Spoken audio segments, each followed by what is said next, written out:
الرحمن علم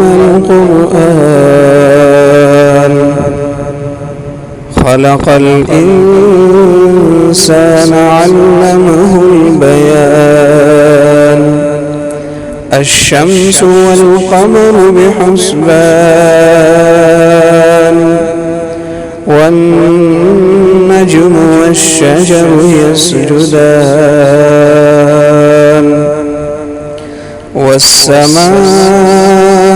رفعها ووضع الميزان ألا تطغوا في الميزان وأقيموا الوزن بالقسط ولا تخسروا الميزان والأرض وضعها للأنام فيها فاكهة والنخل ذات الأكمام والحب ذو العصف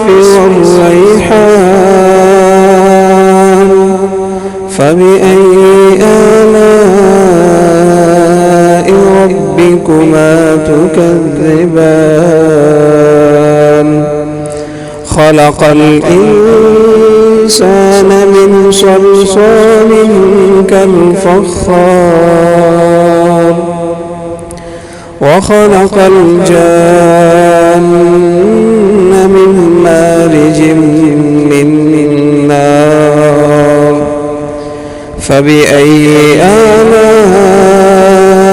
ربكما تكذبان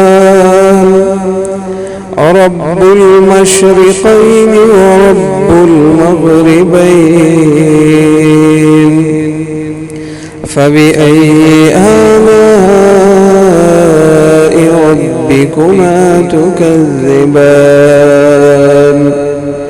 مرج البحرين يلتقيان بينهما برزخ لا يبغيان فبأي آلاء ربكما تكذبان يخرج منهما اللؤلؤ والمرجان فبأي آلاء ربكما تكذبان وله الجوار المنشآت في البحر كالأعلام فبأي آلاء